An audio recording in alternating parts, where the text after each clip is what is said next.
Well, a pleasant Friday afternoon to you and yours. Welcome into the PHLY Phillies podcast. Yeah, I figured I had to throw a little Tyler flair into the opening song now. So sorry if you're not a rock or metal fan, but that I was scrolling through for like 20 minutes trying to find a song that I liked, a little personalized song. And that one caught my ear immediately. So welcome into the PHLY Phillies podcast. Thank you so much for hanging out with us today. We got a lot to talk about, including we'll be joined by Jim Salisbury at 1:30.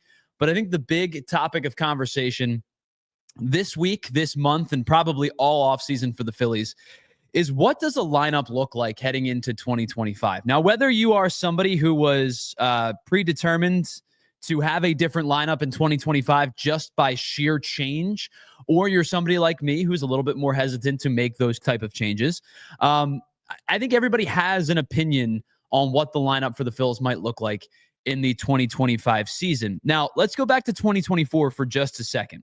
The Phillies used a handful of different lineups, but the one that was the most common for the Phillies in 2024 looked like this. Kyle Schwarber at the leadoff spot. He led off 149 of the 162 games this season. Trea Turner was in the two-hole 121 times. He also missed a pretty large chunk of time throughout the year due to that hamstring injury, but he was in the two-hole 121 times this season. Bryce Harper, unsurprisingly, 145 times as the three-hole hitter for the Phillies this year. This is where it starts to deviate and have more and more options and more variability after the top three. But it was still Alec Bohm in the four spot 102 times this season. And then after that, it kind of starts to take a dip. Nick Castellanos and Bryson Stott combined for 98 games started in the five spot. That same tandem, Castellanos and Stott, once again combined for 71 games in the in the six hole, excuse me. So it was mostly Castellanos and Stott 5 and 6 for a majority of the year. Now, Johan Rojas played 85 games started 85 games in the 9 spot, but it's really the 7 and the 8 spot that had the most flexibility and fluctuation. So the 7 spot featured 13 different players last year. Brandon Marsh led the way with 37 appearances, hitting 7th. Nick Castellanos hit 7th 28 times, but 13 different players filled the 7 spot last year. 14 different players filled the 8 spot last year. It was Marsh, Stott, and Sosa leading the way with 24, 23, and 22 appearances each. So for the most part, the Phillies lineup was intact for a majority of 2024, especially at the top of the lineup. Schwarber, Turner, Harper, Bohm, Castellanos, and Stott filled out a majority of the top 6 for a bulk of the season. JT Realmuto, of course, only played 99 games last year. He was probably the guy that bounced around the most. He hit 4th, 5th, 6th, 7th, 8th. I think he had a couple of times hitting 2nd in the lineup as well. He was a guy that bounced around a lot, so you don't see him in any particular spot, but he also only played 99 games. Now, why do I bring that up? The continuity at the top of the lineup is the piece that I think a lot of people are questioning the most, and specifically the leadoff spot. Kyle Schwarber led off games last year 149 times. We'll get to his numbers in a little bit.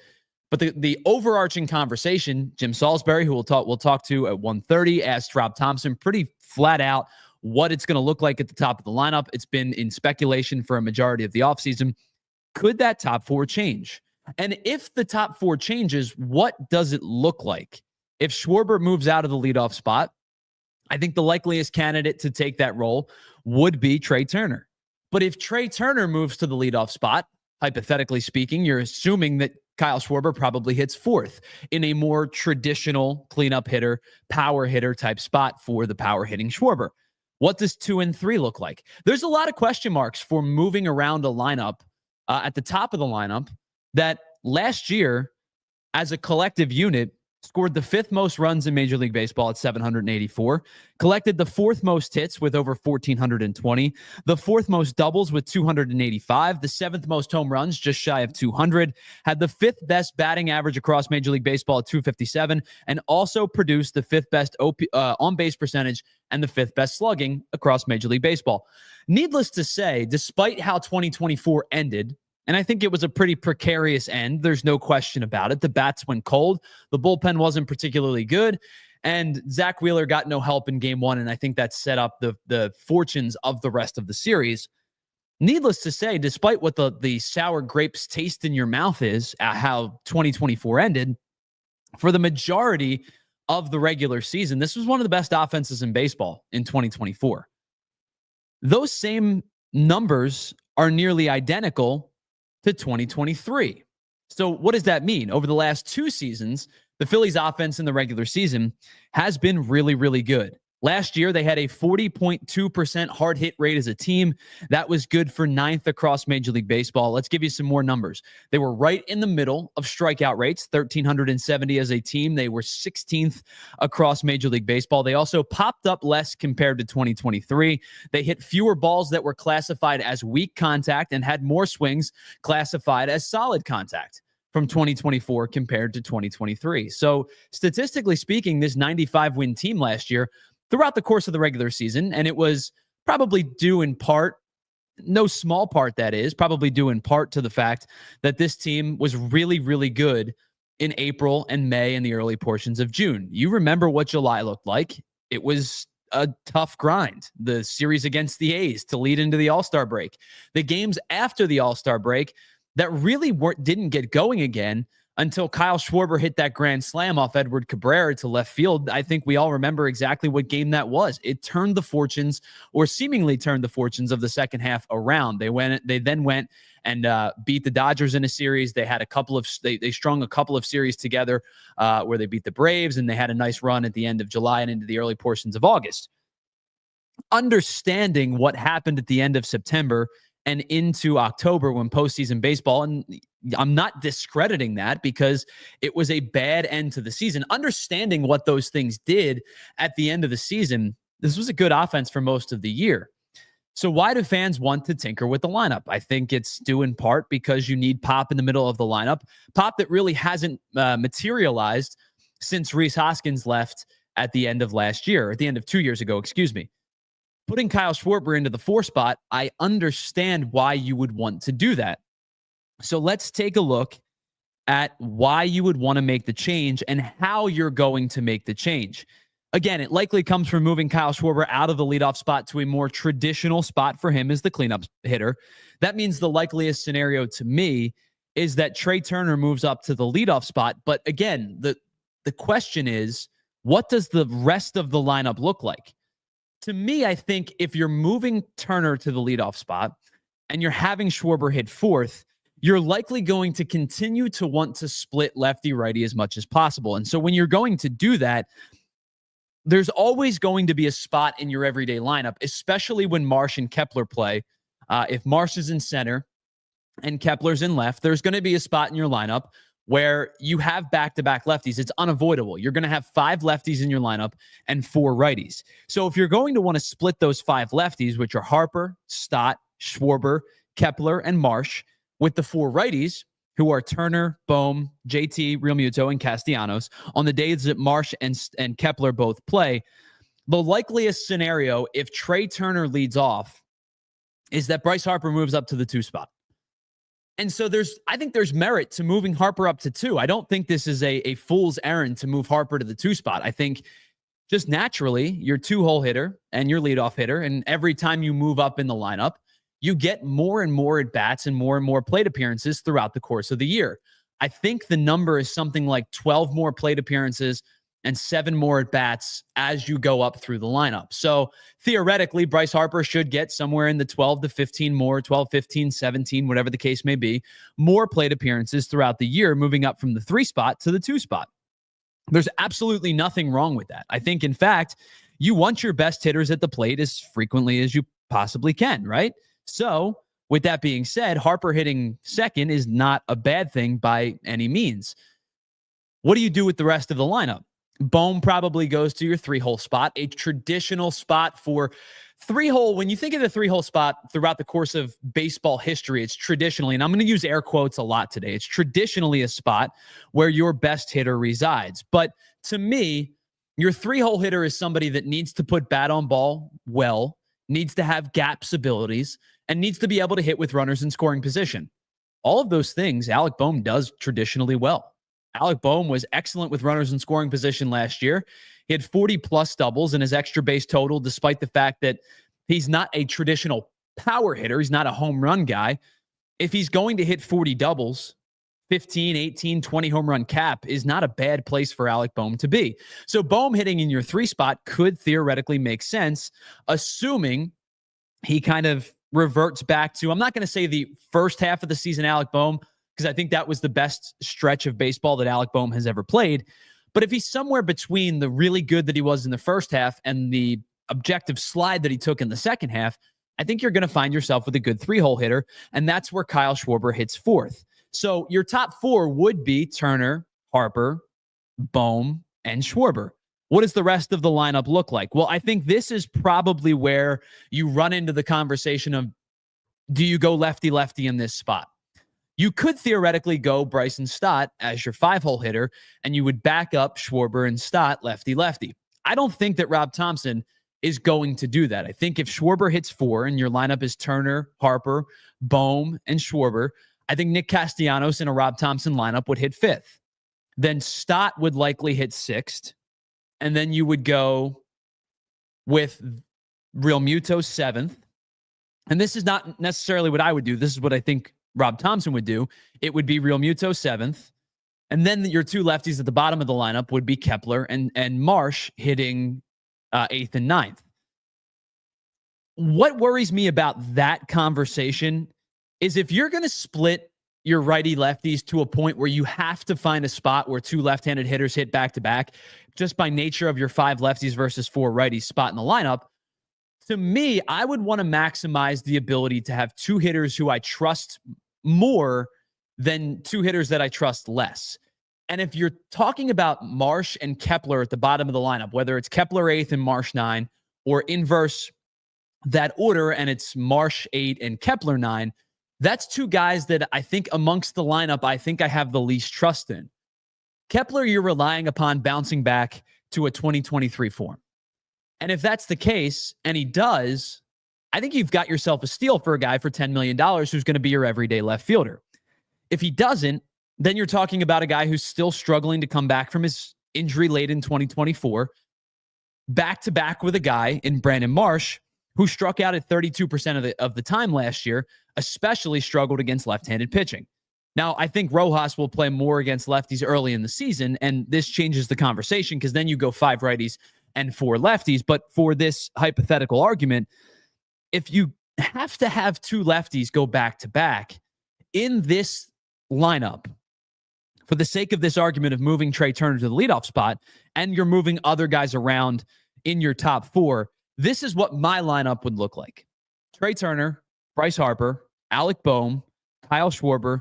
This is where I would bookend 2 lefties in a row. Bryson Stott would hit 5th, Castellanos, Kepler, JT, and Brandon Marsh. And yes, I know that JT Realmuto in the 8th spot seems questionable, but I think the regression has started for JT Realmuto. I think the injuries played a major part in his offensive dip in productivity last year. But I think that the regression of the player that JT Realmuto was in 21 when he signed the extension is probably real. And I don't think he ever bounces back to become that gaps guy that that he was for so long. And it's nothing due in more part than the fact that the injury was real last year and his age is starting to catch up to him. JT Realmuto is still a fine player. He's an excellent defensive catcher. The pop time is undeniable. And I just think he's a guy who's starting to hit the slide of his offensive productivity. That's not a knock on him. It happens to everybody. Time catches up to every single player.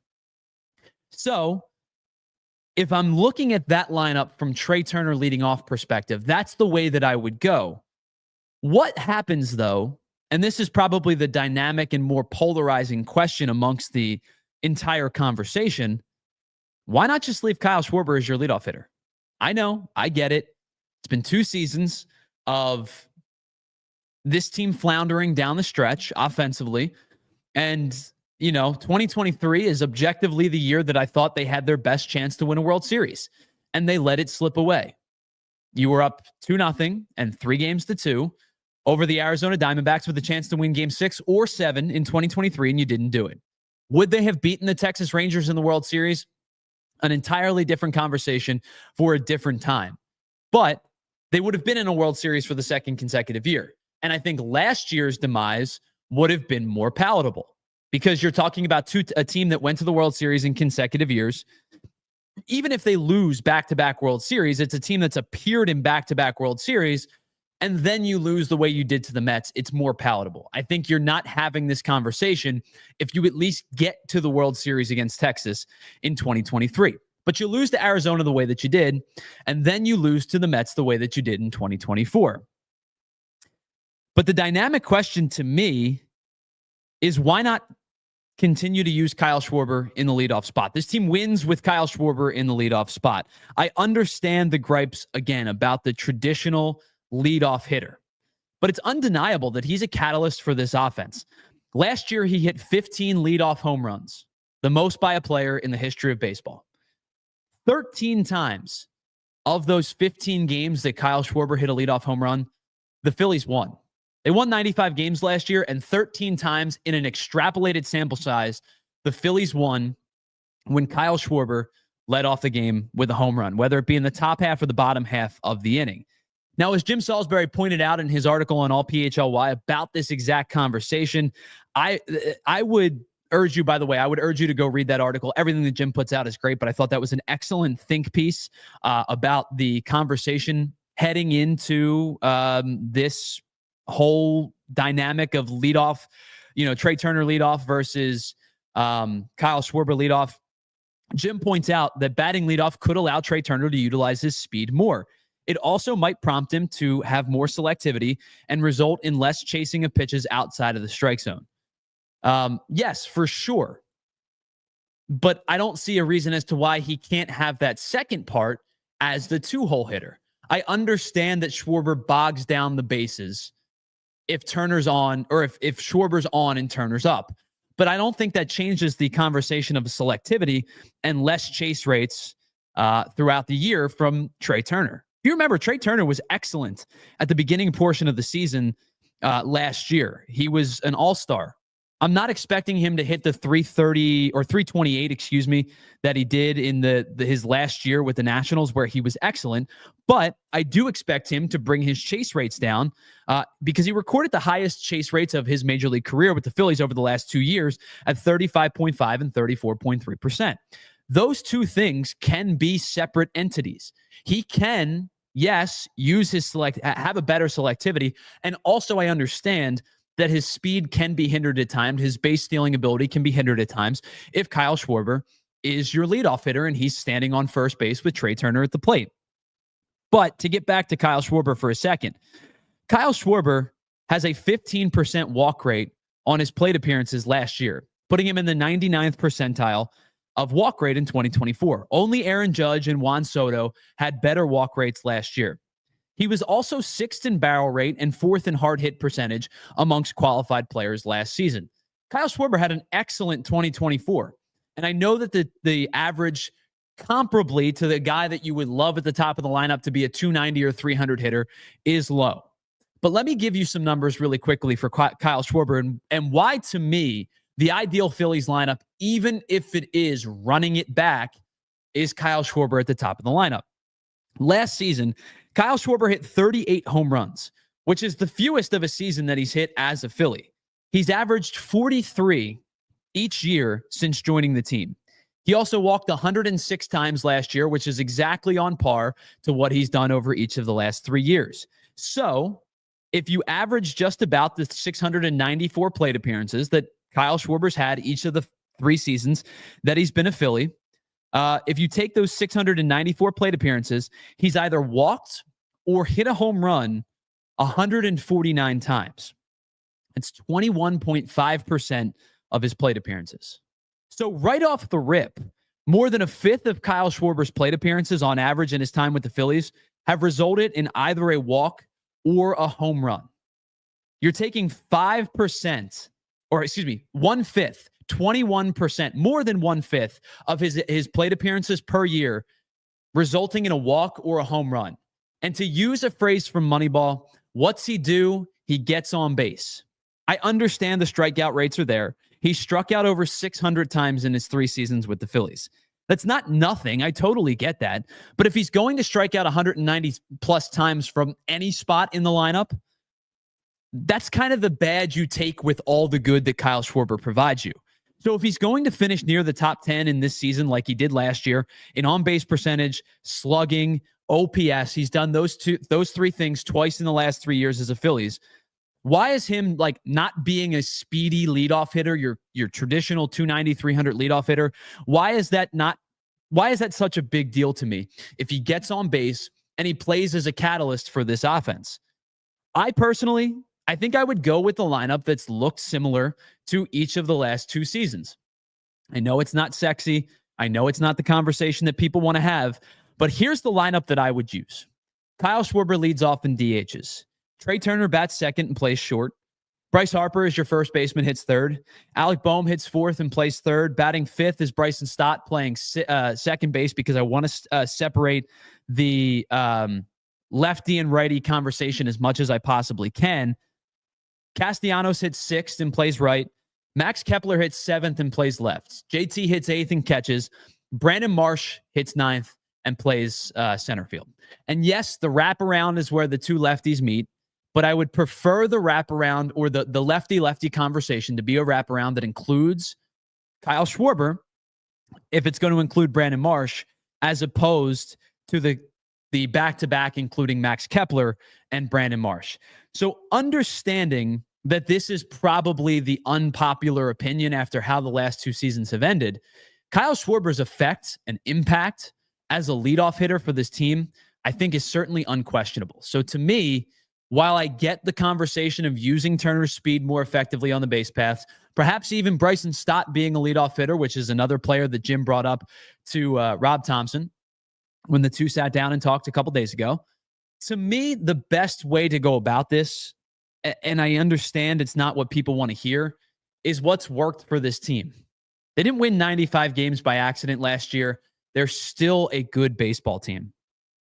I would still consider Kyle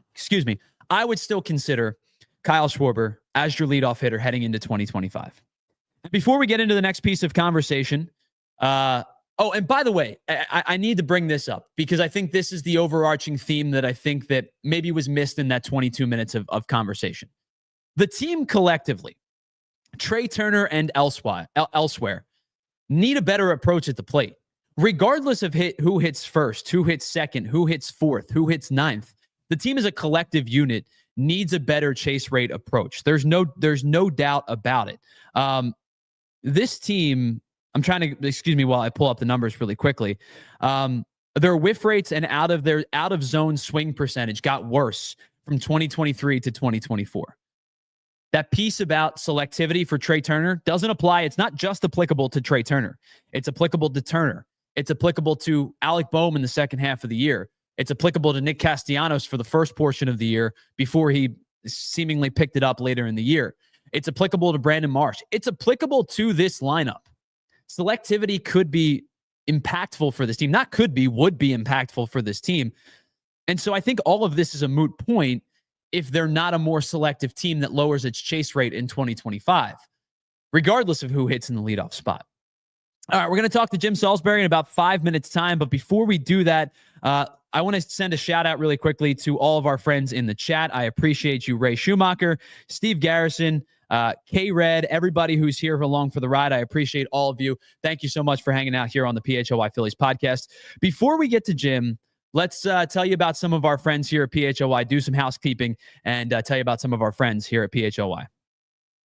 That, of course, starts with our friends over at TrueMark Financial. It feels like the holidays were forever ago, but maybe your holiday spending still hasn't gotten quite under control. You just swiped and swiped and swiped, and the credit card number was a little bit high for what you would like.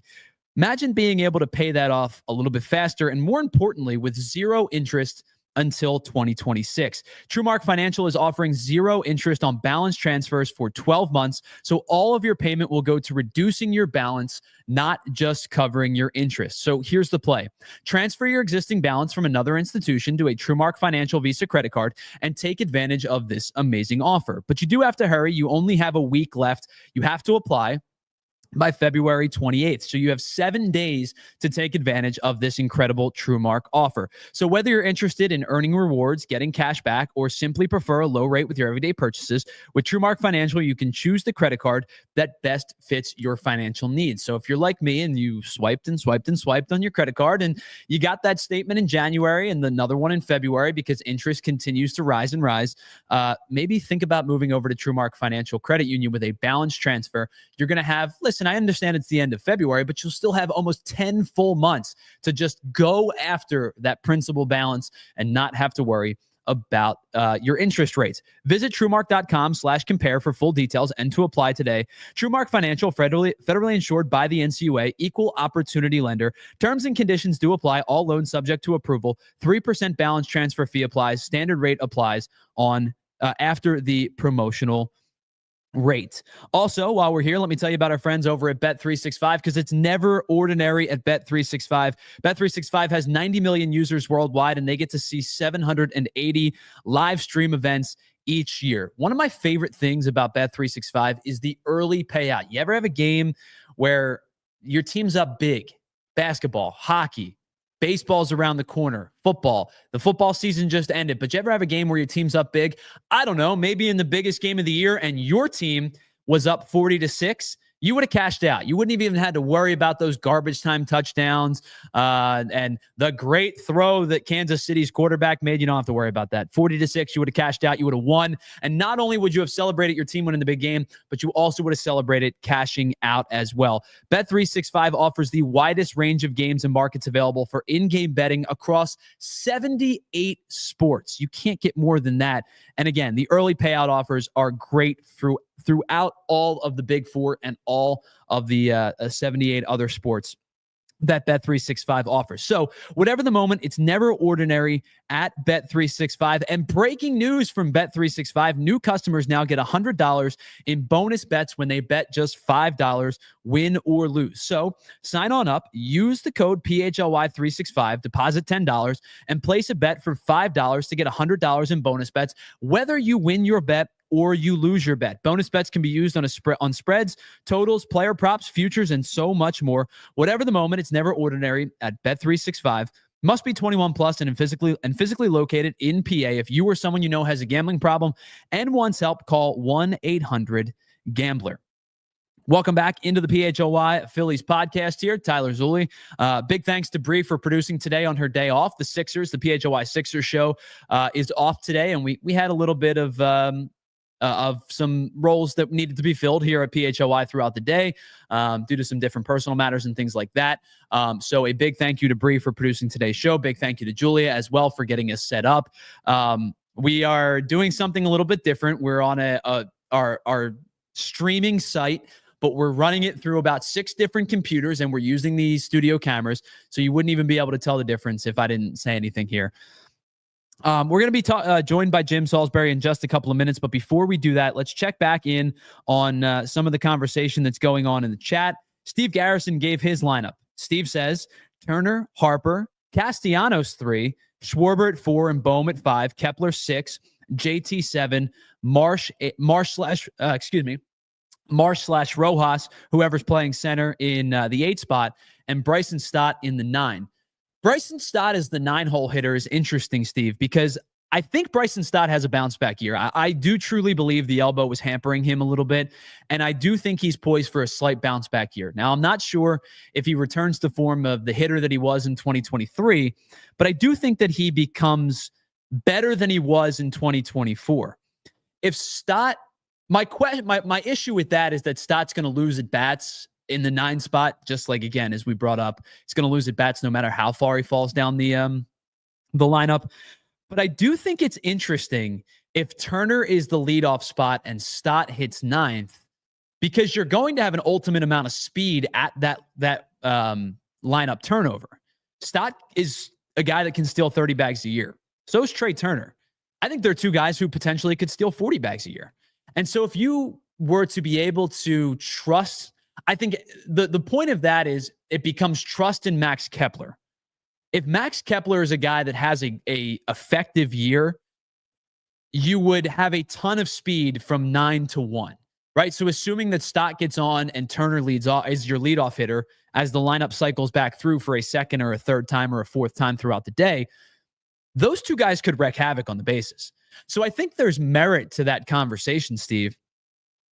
I think it's more about everybody else from like 5 to 8 stepping up in a larger role. I think, and again, I think it hinges on Max Kepler more than anybody. It's going to hinge on Marsh and Rojas, whoever is playing center field. But I think Max Kepler is such an underrated, important piece to this lineup that if he's a guy that can hit 260 and get close to his 18, I think he hit 24 home runs in 2023. If he can get close to maybe 18 or 20, I'm not asking him to hit 25. I'm not asking him to hit 30.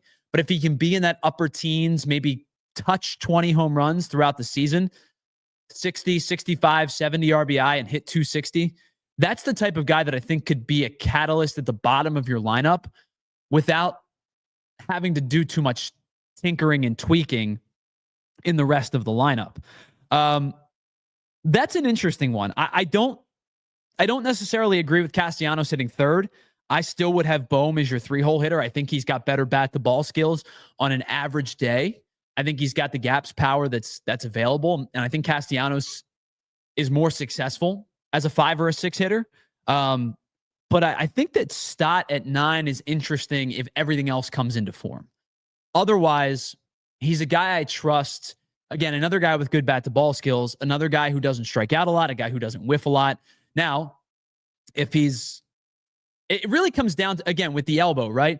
So if Bryson Stott did a lot of this. And what I mean by this, it's tucking the elbow, it's disengaging the back hip, and he popped a lot of stuff up. We showed you on the graphic the other day, the numbers comparably up in the zone for Stott in 23 versus 2024. If Stott is not dropping the back elbow and disengaging the back hip as much as he did in 2023, and again, I think the elbow injury plays a part in that, that's a guy who I trust in the middle of the lineup because he doesn't strike out a lot. He's somebody who should get on base more frequently than he did in 24. But I think it comes down to what's he do up in the zone.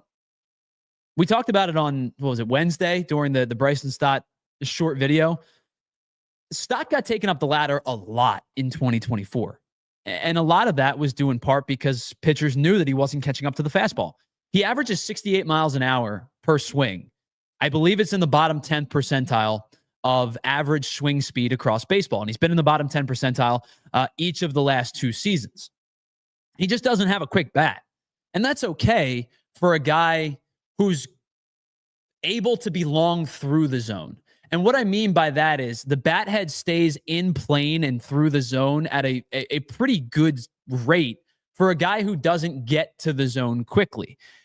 The overarching conversation about the theory is quick to the zone, long through the zone. And if you've heard me talk on this show before, you've heard me talk about quick to the zone, long through the zone. And quick to the zone is simple, right? It's getting the bat head and your hands out to the zone as quickly as possible. But long through the zone is the ability to have bat head control throughout the plane of the zone and being able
This is live TV for you, everybody. This is what happens when nobody's here. We have to do some crazy stuff. Sorry about that. I hope everybody can hear me now. Can I get a thumbs up in the chat if you can hear me? All right, there we go. I think we're okay now. So audio is cool. So that was fun. Live. This is what happens when you have live TV, right? It's or live digital, if you will. It's the makings of insanity.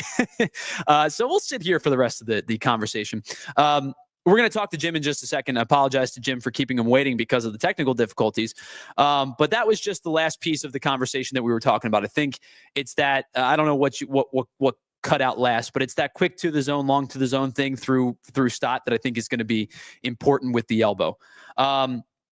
We are going to talk to Jim Salisbury in just 1 second, but before we do that, just because we're running a little bit behind, I don't want to keep Jim any longer than we have to, but let me tell you about some of our friends here at PHLY, and then we'll talk to Jim in just 1 second. And Bree, I apologize. Thank you so much for all of your help as a producer and doing all this on the fly as well. Let's tell you about our friends over at Shady Rays. I don't need copy for Shady Rays. I've been telling you about Shady Rays for 6 months now because I love my Shady Rays. They are the best eyewear in all of eyewear. And the reason is because you're going to get crystal clear optics, polarized frames, and incredibly flexible, durable, and comfortable lenses, or frames, excuse me, and polarized lenses, I should say. And they are the perfect wear for every single event. Whether you're going to the ballpark, whether you're having a day out on the slopes, you can get ski goggles now too at Shady Rays, and they have the perfect fit and style that is going to match your look. I wear the sleeker ones, the ones that look more like, kind of the baseball player feel, if you will, with the detached frames at the bottom. They're comfortable for me. I got big ears and a big head. Sometimes you just need to be comfortable, and when you wear hats a lot, you have to find that flexibility and comfortability. But you can get aviators, you can get the more traditional sunglass look, and the best part about Shady Rays is if you don't love the pair that you buy, you can return them or exchange them worry-free for up to 30 days. So use the promo code at the bottom, PHLY, for up to 35% off a pair of polarized sunglasses, and find out today why you and me and 300,000 people have rated Shady Rays 5 stars, and I can promise you won't be disappointed. All right, Ace Hardware. Ace is the place for the helpful hardware folks, but it's also the place with the helpful hardware home service team. Listen, do you have a leaky faucet or a pipe that maybe burst because it's cold and then it's warm and then it's cold? If you're unable to do the work yourself, I'm not very capable of those type of things, but if you're unable to do the work yourself, head on over to Ace Home Services and Ace Hardware to get all of the best home care that they bring that helpful right to your home. It's the helpful you love in store, but they bring it right to your home. So whatever it is, whether it's heating, cooling, plumbing, AC coming up soon. I know it's cold right now, but the warmer days are ahead. Maybe your AC didn't get fixed before the summer months ended. You can head on over to acehardwarehomeservices.com to get started on your next project. Welcome back to the PHLY Phillies podcast, and I am super, super excited to be joined by our friend, contributor to allphly.com and friend of the program. Jim Salisbury joins us here on the PHLY Phillies podcast. And Jim, I got to be honest with you, I was very jealous of the warm weather that I thought you were going to have, because when I woke up this morning, it was 20 degrees. And then I checked the app, and Clearwater told me it was 39 this morning. So maybe you brought some of the Philly cold with you when you got down there. Yeah, it's been really nice, but the last 2 days have been chilly. And, just coming down here for a long time, you get these stretches, these cold fronts come in, and that wind really whips and can be chilly. So right now I'm at the stadium, and they have it's 63, so I can show you if I can. You can see the scoreboard has the temperature, but you see those flags? Yeah. They're really that wind is really whipping. So beautiful, bright, sunny day, but chilly. Yes. Yeah, I will. If you don't mind, I'll trade places with you. Yeah. Because it's about it was 17 when I left my house this morning. So. Wow. I feel bad for all the college teams that are trying to get outside. That's terrible. For sure. I can't tell you how many games I spent at Medlar Park at Penn State, and it was just bitterly cold. Yeah. Jim, so you kind of showed us the sights and sounds a little bit there of Clearwater, and although it's not particularly warm just yet, the team is getting set to start the spring training season this weekend, and we'll get our first glimpse at some of the new guys, some of the returning players. To me, or to you, I guess just you've had a chance to watch some of the side work, the bullpen work, some of the guys take ground balls and things like that. Has anybody jumped out to you in the first couple of days as somebody you're excited to see in spring training this year?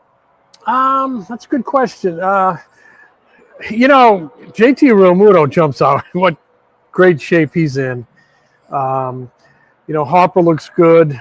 Schwarber looks good. A lot of your returning guys.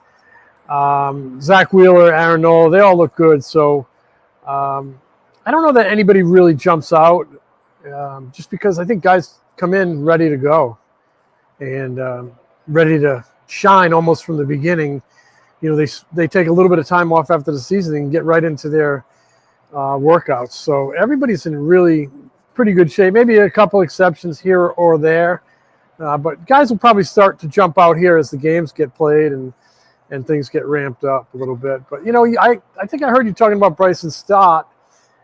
He seems to be in a good place because he had that elbow issue last year and, he's healthy. I've watched him swing it a little bit. Doesn't seem to have any restrictions. And that's a good thing because it's super important that they get more of what they saw in 23 from him this year. It's a player I think could be kind of a determinant to how this lineup is constructed because his positional or lineup flexibility, I think, is important to this team. And I'm curious, I know he said it's not an excuse, but it's also a real thing. How much do you like if he bounces back and you feel like the elbow's okay, is there anything to you that would be the deciding factor or what would stand out in terms of like, okay, he's driving the ball again or he's not popping up as much? Is there anything statistically or just eye test that would tell you Bryson Stott's feeling better? Yeah, I think probably you could eye test and you could probably measure this statistically. I'm sure you can. He just didn't handle fastballs well last year as he had in the past. So I think if you're seeing him drive fastballs, pitches that he's driven in the past that he should handle, if he's handling those better, you would think he's feeling better. So I think you can measure that eye test and statistically. I mean, I think the elbow would grab on him last year and hurt more probably on swing and miss. And, if you're thinking about, I don't want to miss here because it hurts, you're just not finishing your swing, not getting your natural swing off. So I really think some of this, I know this didn't do much outside of Kepler, but I think some of the improvements this team can make in their batting order and their lineup can come from within with a better year from Stott and a better year from more, top to bottom good year with lots of consistency from Trea Turner. I think kind of some solutions lie within. So you bring up the lineup, and you wrote an excellent piece on allphly.com. It's been the topic of conversation, I think, for everybody this offseason is despite their statistical and win total success with Kyle Schwarber at the leadoff spot, conversations have arisen about Trea Turner being the leadoff guy and what does the fallout of that look like. So to you, in an ideal lineup, I guess, A, who's your leadoff hitter, and then B, how does that subsequently fall out for, let's say, 1 through 4? Yeah, ideally, it's hard for me to, and I know plenty of people will, but it's hard for me to argue with the results you got from Schwarber the last 3 years. For 10 straight years, they didn't go to the postseason.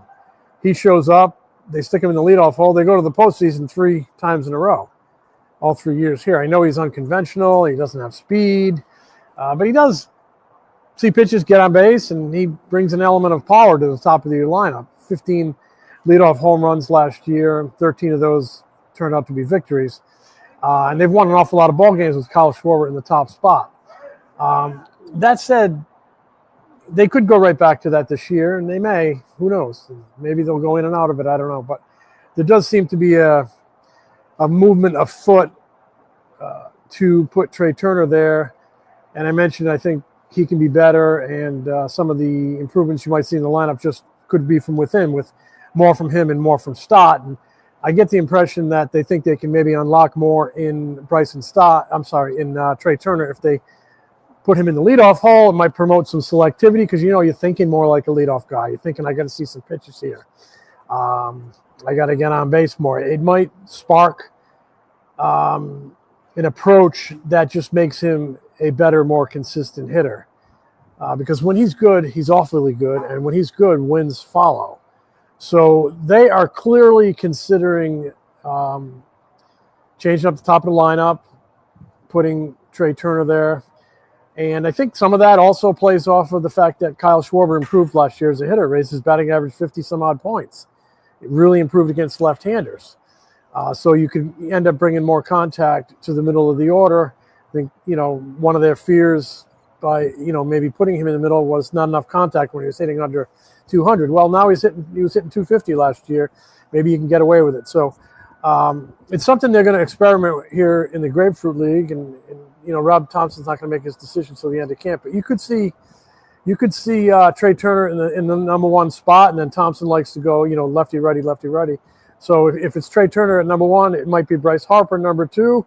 Get your most dangerous hitter a few more at bats. Alec Bohm, gap guy, good contact guy, in the number three spot, followed by Kyle Schwarber. So I think that's one of their considerations, and I think they would try to go lefty, righty, throughout there.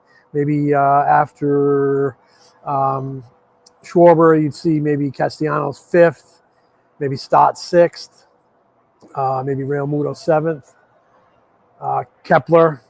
So those are lineups I think Rob Thomson's going to play with a little bit. You might see a guy like Brandon Marsh and Max Kepler, both left-handed hitters, get some time at the top, near the top of the order in camp, especially early in camp, and especially if the opposition has a left-hander on the mound, just so they can see more pitches from left-handers before that left-hander's pulled from the game. Let's say he only pitches the first 2 or 3 innings. You want to get them some at-bats against lefties, but I wouldn't read too much into that. They just want to get them some work against left-handers. But when push comes to shove, this might be the year that Kyle Schwarber comes out of the leadoff hole. I know it's been a hot topic around Philly the last few years, but they've won a lot of ball games with him there. But maybe, like I said, maybe leadoff brings more out of Trea Turner. So you bring up Max Kepler. To me, he's a super interesting piece to this conversation, because if Kepler can kind of find 2023 form a little bit, I think this lineup does improve just from the addition of, or the numbers that left field produced last year. What's your assessment of Max Kepler, and what is your thoughts on him? Does he find a way to return back to that 2023 form post a pretty injury late in 2024? Yeah. Time will tell, but he's got one thing on his side. He is healthy. He had that abdominal tear, which he had fixed surgically. So he is feeling better. He's going through everything full bore, swinging it well, as well as anybody can swing it in early workouts, batting practice, essentially. But time will tell. I don't think, I think he's going to bat in the bottom third of the order, so the expectations are tamped down a little bit, and that might be a good spot for him to, bring a little bit of thunder down to that bottom of the lineup if he can swing it like he did in 2023. But, it's hard to be a good player when you're hurting, and he was hurting last year. So, we'll see now that he's healthy. So one last player to discuss with you, and I obviously not a candidate to potentially make the team out of spring training, but the now number one Phillies prospect, Aiden Miller, who has just been the darling of not just Phillies fans and writers and podcasters anymore, but he's garnered a lot of national attention.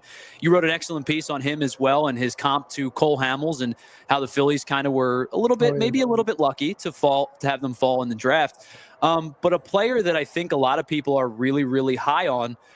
In terms of timeline, what do you think a potential timeline for Aiden Miller could look like? And then your thoughts specifically on the type of player that Aiden Miller could turn out to be.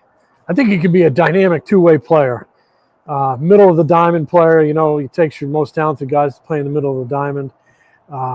He's a good-looking shortstop in workouts. First time I've really seen him. He is a bigger guy. They wonder if he might physically outgrow shortstop and end up at third base someday. But, both of those scenarios, to me, work for the Phillies, because Bohm's under control for 2 more years. You don't know. Maybe he moves on to free agency. Maybe that's a landing spot. Maybe Trea Turner ends up in the outfield at some point during his next 9 seasons here. I tend to think he will. Don't know when. But so it's nice that you got a good-looking left side of the young left side infielder coming, and so I think they'll have no trouble finding a place for him. As far as timeline, I think we'll know a lot more after this year. My guess is he starts in Double-A, where he got a little taste last year. He just got about a week, and then we're going to know more about his timeline after that. But it would not surprise me if he goes down there and has a really good year, if people are buzzing about him late in the season here, if there's a need or an opening. And it wouldn't, I think people will be really, if he has a good year, they'll be really buzzing about him next year at this time. But he's only 2 years out of high school. He's only 20 years old. He's the youngest player in camp. I do think you have to temper enthusiasm a little bit and let him ride the development curve a little bit. So you're getting closer to a finished product or a major league ready product, when he does come here. So big year for him in terms of his development, but only because I think there'll be a lot of eyeballs on him, and that will determine more of the ETA. But he's going to get here, and it's not going to take a long time. I don't think it's going to be one of these, 2 or 3 years down the road. I think he'll be knocking on the door in a year because he's that talented. And, speaking to him a little bit here in camp a few days, very mature, very grounded, a little bit of a sense of humor, really some qualities that I think will work well for him. He's not an uptight kid, seems kind of confident, but still humble. So nice package, real nice package of talent, personality, makeup. Looks like they got a real good one, Tyler. So, I brought up the other day about teams' willingness over the last few years to promote young players if they feel like they're ready. I think the Braves are probably the prime example between Albies and Acuna and Michael Harris being promoted. The Nationals brought up James Wood last year, 21 years old. All those guys 21 or less. The Angels. Right. Nolan Schanuel just blew through the minor leagues after he was drafted. I think teams that have a confidence in their young prospects and don't mind the arbitration clocks beginning, have a willingness to bring their guys up if they're ready now.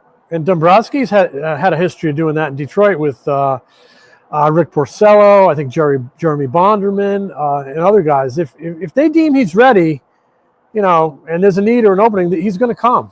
He's going to come. And like I said, I think you're going to see the left side of that infield has the potential to be in flux here in the next couple of years. Not overnight, but certainly while Aiden Miller is a very young man. And, he's played all over the diamond throughout his amateur career. He's even caught a little bit. I'm not saying he's going to go back there. But he's a versatile guy. He's athletic. I think there's a lot of things you can do with him. But I love the idea of trying to develop him as a shortstop. I think it's the toughest spot to play on the field. And if you can play there, you can almost play anywhere. Jim, can't thank you enough for your time. I hope it warms up a little bit there in Clearwater over the next couple of days. Enjoy the weekend. Baseball's back, and I think that warms my soul a little bit, even if the temperatures don't, to just be able to say baseball's back. Yeah, they'll play on Saturday, and then they'll in Lakeland on Saturday against the Tigers, and then on Sunday they'll be over here in Clearwater. And Tyler Phillips, who pitched in the majors last year for a couple months, who will get the start here on Sunday. So it should be a fun weekend in Clearwater. Baseball's back, Tyler. Can't thank you enough for your time, Jim. Enjoy the weekend, and we'll check back in with you next week, and check out Jim's writing at allphly.com. Thanks, Ty. See you, Jim. Jim Salisbury joining us here on the PHLY Phillies podcast. I just get the sense that this team, Jim brought it up, I think other writers and other podcasters and other prognosticators and a lot of people smarter than me have really taken a love, not just a like, I think have taken a love to Aiden Miller at this point. And that one part that Jim brought up right before he left was an interesting one. The left side of the infield's potential, I don't want to say volatility, because volatility is not the right word to use. The potential change or overlap in some of these guys' timelines is an interesting one. If you remember, last week, I talked pretty extensively about why Alec Bohm made the most sense, I think probably the entire offseason as the Phillies starting third baseman for a multitude of reasons. One, the Phillies were not, I don't think monetarily were going to be in the Alex Bregman sweepstakes. Two, I don't think the Phillies were trade value or monetarily going to be in the Nolan Arenado sweepstakes. And the thing is The monetary value of Alec Bohm heading into 2025, they settled at $7.7 million. You have a guy who was an all-star last year, I believe had close to 60 extra base hits, 40 plus doubles for sure, has made himself a decent defender. I don't think Alec Bohm is going to ever be anything more than a league average, maybe slightly better defensive third baseman. But the player that he was defensively 2 or 3 years ago, he's worlds better than he was. He was a minus defensive run value for a couple of straight years. Last year, I believe he might have been a 0 or a 1 or a -1, somewhere in that range. He's a league average defender, and that's fine for a guy who has gotten better as a defender and provides you all of those offensive things that we just brought up, right? Whether it be bat to ball skills, whether it be gaps power, whether it be decent average, all those things I think play in part to Alec Bohm being your everyday third baseman this season. That being said, Alec Bohm is also 2 years removed, one season, 2020, go into the 2027 season as a free agent. So he has arbitration 3 this year, arbitration 4 next year. Next year will be his final year of arbitration. He'll probably make $10 or $11 million based on how the rise of arbitration goes. I think he'll probably be somewhere in that range. And I think he's still going to be worth the value at 10 or 11 or $12 million. The question's going to become, when do the Phillies start contract extension conversations? Or do the Phillies start contract extension conversations? Because there is a realistic path. And I know Jim brought up, and I know the Phillies have brought up the fact that they love Aiden Miller as a shortstop and they want to continue him down that path. There's a realistic path that Aiden Miller could be an everyday third baseman at some point in his career. Does that timeline overlap with Alec Bohm hitting unrestricted free agency at the end of next season? The one thing Jim brought up that I agree with, they're not going to rush him along. I still think productivity, and not necessarily statistical productivity, because in like the 2 weeks or whatever it was that Jim brought up that he was in AA, he hit 258. Numerically, like, the numbers didn't jump off the charts. But I think you're looking for more than that when you talk about a prospect. You're not necessarily just saying, what's his numbers? What are his numbers against AA pitching? What are his numbers against high A, single A, whatever the case may be? Aiden Miller is going to be a really, really good player. I firmly believe that. I am not a prospect guy. You have heard me talk on this show for years. I am proven over prospect all the time. The Phillies, for the first time in a very, very long time, have 3 guys that I don't want to say are untradeable, but feel like they're legitimate prospects to me personally. Aiden Miller's one of them. I think Andrew Painter's another one. And the other guy that I'm super high on that has quickly risen through the ranks and I think may have even cracked the MLB's top 100 this season is Eduardo Taillette. We'll talk about Taillette. We'll talk about Painter. We'll talk about all the prospects as we get closer and closer to the regular season. But Miller is the type of guy that I really would need a high investment, a high return to move. I really don't want to move Aiden Miller. I like him a lot. Whether that means he ends up as a third baseman for this team or he ends up as a shortstop for this team, play some outfield, whatever the case may be, he has a bright future in this league. And so to me, his promotions should come in time. And I don't mean in time meaning wait. I mean should come when he is ready to be promoted. I think he was ready to be promoted from high A to AA. He'll, as Jim brought up, he'll likely start the year in AA Reading this year. Wouldn't be shocked in the least if he ends up being playing in Lehigh Valley at some point next year and potentially making a September call-ups. Not out of the question, but I think more likely probably making his major league debut in 2025 as a 22-year-old kid or 21-year-old kid or whatever he'll be at the time of making his debut. I am super excited about the trajectory and career of Aiden Miller. I think we all are looking at him very closely as the type of guy who could be an everyday starter for this team. for the foreseeable future. And I think it's extremely interesting that Jim brings up the timeline of the other side of the other guys on the left side of the infield. And by the way, thank you to everybody watching on our streaming platforms, our TV platforms, Roku and Samsung, and all of our incredible TV platforms. You can head on over to allphly.com to watch the rest of the show. We don't have much left to talk about because Jim was excellent. And I have one big segment, one big piece of conversation that, in fact, we're just going to save for Saturday. We're going to save for Monday at this point because we have run out of time because an hour goes by very, very quickly.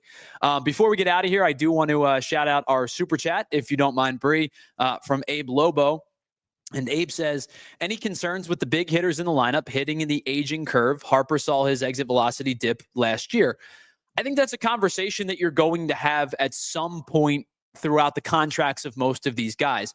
When you sign Bryce Harper and you sign Trea Turner, less so when you sign Schwarber and Castellanos because they weren't the double-digit year contracts, but they were larger contracts. When you sign those type of guys, the back ends of the contracts generally don't pay out. Like when the Mets have year 15 Juan Soto, are they expecting the same from year 2 and 3 Juan Soto? Certainly not. It's kind of the price of doing business a lot of times with these teams and these players that get these large contracts. I think, to answer your question, Abe, not yet. Regressions are going to happen for a bulk of the guys who signed large deals. Now, remember, Nick Castellanos has 2 years left on his 5-year deal. Kyle Schwarber is on the final year of his deal. What do their contracts look like after 2025 and after 2026 remains to be seen. Maybe that money gets allocated elsewhere. But for right now, I'm not necessarily worried about that dip just yet, that regression just yet.